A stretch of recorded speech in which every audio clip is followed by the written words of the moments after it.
Vaginal discharge abnormal అని తెలుసుకోవాలనే దాని గురించి ఇప్పుడు ఒక 5 సైన్స్ గురించి మాట్లాడుతున్నాము. హలో అండి, ఐఎమ్ డాక్టర్ శ్రీదయ, ఫర్టిలిటీ కన్సల్టెంట్.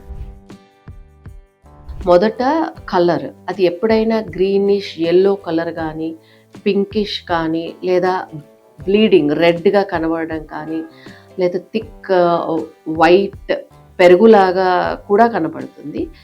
కన్సిస్టెన్సీలో నేను అనగా మీ దగ్గర ఉన్న గైనకాలజిస్ట్ని కలవచ్చు. So simple vaginal speculum examination ద్వారా సర్వైకల్ హెల్త్ చూసుకొని వజైనల్ హెల్త్ ఈ ఎగ్జామినేషన్ ద్వారా తెలుసుకోవచ్చు. ఈ సింపుల్ ఎగ్జామినేషన్తోనే మనము సర్విక్స్ గల ఎరోషన్స్ కానీ, పాలిప్స్ కానీ, ఏమైనా ఇన్ఫెక్షన్స్ కానీ తెలుసుకోవడం చాలా సింపుల్ పద్ధతులు ఉంటాయి.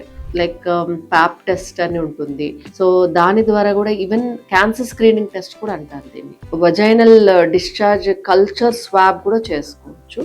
సో దీని ద్వారా కూడా ఎనీ బ్యాక్టీరియల్ గ్రోత్ ఉందా, లేకపోతే వైరసా, లేకపోతే ఫంగల్ ఇన్ఫెక్షన్సా సులువుగా తెలుసుకొని దాన్ని బట్టి మందులు ఆర్ యాంటీబయాటిక్స్ యూస్ చూసుకుంటే బాగుంటుంది.